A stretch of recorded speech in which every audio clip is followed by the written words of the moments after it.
So, for those that don't know, we're going to take a trip through action Thraxin memory lane. I played football in college, and then I politely found my way to, depending on who's asking, I just stopped playing football. The real truth is my black ass got kicked off the football team. And yes, Nas. That's kind of what happened.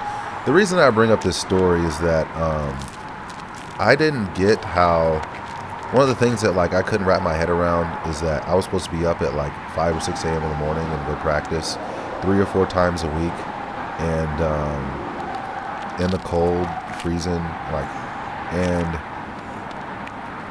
why did I have such a hard time trying to wrap my head around that concept? It's like it wasn't hard. It's like that's just what you do, right? That's what all the football players do. They wake up and they work out, or they go and team practice, etc., etc.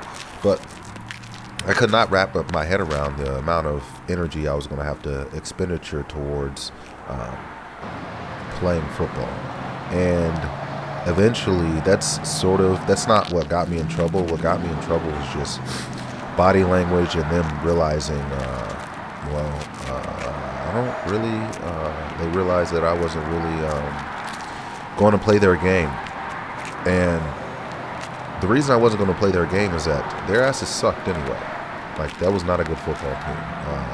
They had like one winning season a year or two before that I came, and I was too young and naive. I saw the dollar signs and the scholarship, and I just went up there like a Niskin poop. And yeah, that's what happens. But this was not a winning football team. And I say all this because it would be one thing if they were winning, but I'm not about to be dealing with bullshit for somebody that's definitely subpar. And I say all this because there was one thing that really stuck with me throughout my experience playing football. And I don't know why the coach couldn't succumb to his own statement, but what would happen is we'd be at practice, having practice competitions, one against the other, one-on-ones or defense against offense, etc., etc. And what he would say is, at the end, whoever won, he would say, winners win and losers bitch. He say, winners win and losers bitch. And that stuck with me. I wish that the football team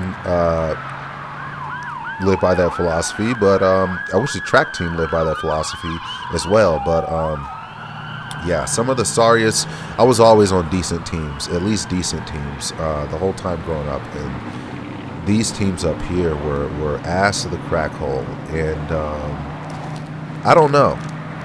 It's track and field's a beautiful sport to where you are in control. You do have a say in what goes on. Today I was worried about getting to practice and being able to put in some reps or what have you, because my car's a little skaznitzel, blah, blah, blah, blah, blah. And I sort of this thought just creeped into my mind about the statement that he used to say about the winners win and the losers bitch, because that's just the truth of the matter. You can either bitch about what doesn't work and what don't work, etc., etc., why you fucking couldn't wipe your ass and you got beat, but the reality of it is that you didn't wipe your ass and you lost. So you can sit here and like put together as many stories as you want to about why you couldn't put something together, but you wet the bed, like you wet the bed proverbially or literally. And there's something to be said about that. You're either going to find a way to put in the work to do the job and get the job done, or you're not. It's kind of really plain and simple. It's vanilla, and that's kind of what's really, really beautiful about track and field, is that the numbers are the numbers. You can either get in the finals or you can't get in the finals. If you can't get in the finals, well then you can't get in the finals. Like, you're fucked. So you're not fucked, but anyways. But got into the laboratory. I temporarily stole a vehicle, and I found my way over here.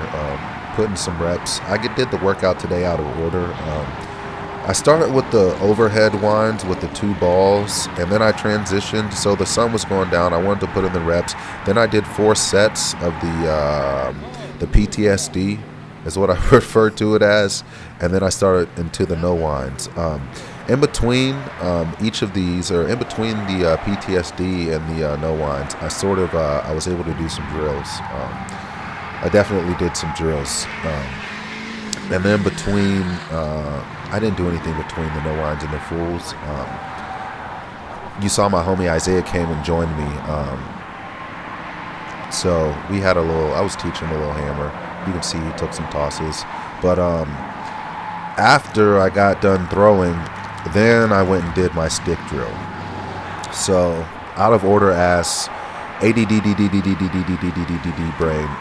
But hey, I got the work in. A lot better session than yesterday. Yesterday was kind of a skiznitzel as far as everything goes, but I'm kind of satisfied with what I was able to get in. I kind of wish I would have always not getting out here early enough for whatever reason. Look at Isaiah.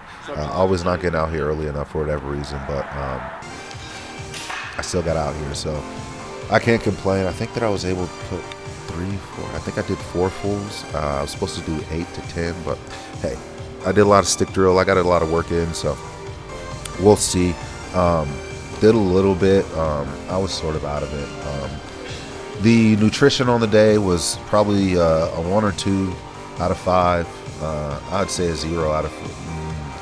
It's questionable. So once I got to the workout, I was sort of tank on E. But I did do a little something. I'm trying to mitigate the tightness that I created from doing the squats on Monday, because that made my quadriceps really constricted. So we're going to see how we do about that. I think the quads need to be strong, but I think that, like I've said before, I might sound like a little bit of broken record. The posterior chain needs to be strong as well. So this weird balancing act, and this has been 3-4 days now after I did those squats. So, excuse me, kind of amazing to still see the tightness in those quadriceps. Kind of really amazing. But we got out here a lot better day than yesterday. That's all I can complain. I'm not complaining. That's all I'll say about that. But that's just about all I got, guys. You should already know what the deal is. Winners win and losers bitch. But you should already know what the deal is. Run on your toes, keep your mouth closed, lock your doors, and save your throws. And most importantly, live to fight another day and get out of here. I got to get back in the lab.